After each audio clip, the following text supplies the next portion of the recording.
ጳጳስን ፓትርያርክን የሚወጣው ከማን ነው? ከመርጌታ።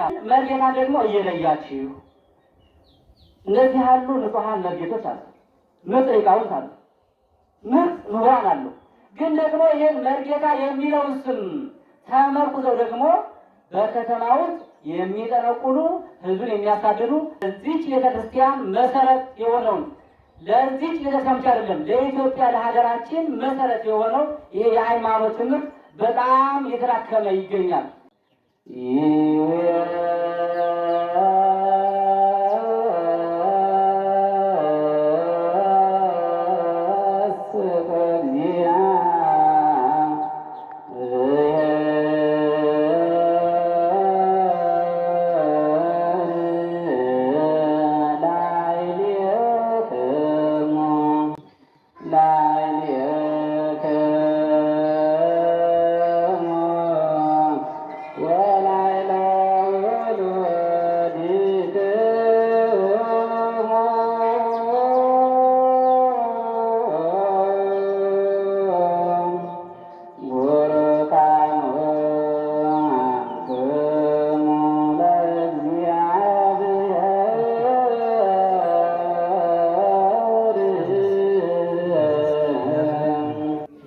ቃለ ሕይወት ያሰማልን። አሁን እሳቸው እዚህ ጋር ሲቀርቡ ትዝ አለኝ። ባለፈው አቶ ሞገስ ተናግሮ ነበረ። የሚገርማችሁ ነው አንድ ነገር ነግሮን ነበረ። ባለፈው ጉዟችን ማለት ነው።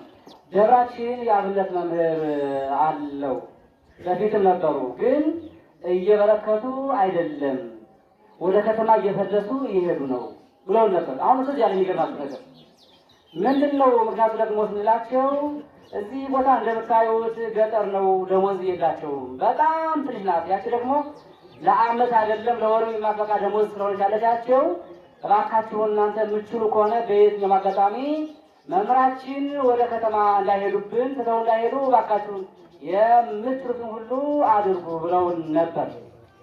በጣም ከሚገርማቸው ነገር ቤተሰቦች አንዴ በትኩረት ስሙኝ። አሁን ሰዓት ቤተክርስቲያናችን በጣም አስቸጋሪ ሁኔታ ላይ ነው ያለችው። እንግዲህ ቤተክርስቲያን ማለት እንደምታውቁት ከፓትርያርክ ጀምሮ እስከ ታችኛው አገልጋይ ድረስ ምንድን ነው ጳጳስ፣ ቄስ፣ ዲያቆን ድረስ ቤተክርስቲያን አሁን ላይ ችግር እያጋጠማት ነው። የዚህ ደግሞ ችግሩ ምንድን ነው? ብዙ ጊዜ ገጠር አካባቢ ያሉት ሊቃውንት ወደ ከተማ ይፈልሳሉ። በዛ ደግሞ በጣም ብዙ ከቁጥር በላይ የሆነ አገልጋይ ከተማ ውስጥ አለ። በተለይ ደግሞ አዲስ አበባ ላይ ያው ይለያል። አንድ ደብር ላይ 150 200 100 ምናምን በቃ ይሄ ዝቅተኛው ነው እና በዚህ የተነሳ ገጠር ላይ ያሉ ወደ ከተማ እየገቡ ስለሆነ በዛ ባሉበት ላይ የሚቋቋምበት ነገር ያስፈልጋል። ምንም ጥርጥር የለውም። ያ ካልሆነ ሁሉ በሚባል ደረጃ አሁን ላይ ኢትዮጵያ ውስጥ ያለው ጳጳስ በለው ቄስ በለው መርጌታ በለው ሁሉም ፓትርያርክ በለው ሁሉም የወጣው ከየት ነው ካላችሁን ከአዲስ አበባ አይደለም የወጣው፣ ከዚች ከምስኪኗ ከገጠሪቷ ወጥቶ ነው። ይህ ሁሉ የምታዩት ዛሬ ላይ አእምሮበት አብሮ ፓትርያርክ ጳጳስ ካህን ሁሉ የምታዩት ይህ ነው። የሁሉ ምንጩ ካላችሁ ገጠሪቷ ነው። ምክንያቱም ከተማ ላይ የአብነት ትምህርት የለም። ቢኖሩ እንኳን ግፋ ካለ እስከ ድቁና ድረስ ይሄድ ነው። ከዛ በኋላ ያልሱ ገጠር ላይ ግን እኔም በገጠር ነው የመጣሁትና ገጠር ላይ ብዙ ትኩረት አለ። የአብነት ትምህርቱን፣ ቅኔውን፣ ዜማውን፣ አቋቋሙን አጠቃላይ ለዚች ቤተክርስቲያን መሰረት የሆነውን ለዚች ቤተክርስቲያን ብቻ አይደለም ለኢትዮጵያ ለሀገራችን መሰረት የሆነው ይሄ የሃይማኖት ትምህርት በጣም እየተዳከመ ይገኛል እና በዚህ የተነሳ ቢያንስ እንኳን ደግሞ እዚህ ቦታ ያሉት የአብነት መምህራን በዚህ ቦታ ጸንተው እንዲቆዩ እንዲያስተምሩ የተሻለን ሁሉ ድጋፍ እናደርግ። ሚዲያውን የምትመለከቱ በዚሁም አካባቢ እኛ ጋር የመጣችሁ ሁላችሁም በተሻላችሁ መጠን ለአብነት መምህራን የሚሆን ድጋፍ ብናደርግላቸው ብዬ ማመልከቻ ማስገባት እፈልጋለሁ። ለማን?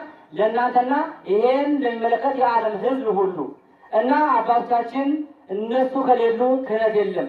ክህነት ከሌለ ደግሞ መቀደስ፣ መጸለይ፣ መቁረብ፣ ቤተክርስቲያን መሄድም አይኖርምና የመጀመሪያ ትኩረት የሚገባው ምኑ ላይ ከተባለ አብነት መምህራንን መያዝና መቆጣጠር ያስፈልጋል። አዲስ አበባ ውስጥ የሚከፈለው ለአንድ አገልጋይ ለገጠሪቷም ላለው አገልጋይ ሊከፈል ይገባል የሚል እምነት ስላለን ስለዚህ አሁንም ስለዚህ አብነት መምህር ብላችሁ ሁላችሁ የምትችሉትን ሁሉ እገዛ እንድታደርጉ ካልሆነ ግን ቀጣይ እዚህ ቦታ ስንመጣ መርጌቶች አይኖሩም ማለት ነው። ተመልከቱ። መርጌታ ከሄደ ደግሞ ማይሌት የለ፣ ተተኪ ዲያቆን የለም። ጳጳስም ፓትርያርክም የሚወጣው ከማን ነው ካላችሁ ደግሞ የሚወጣው ከመርጌታ ነው። ታውቃላችሁ አይደለም?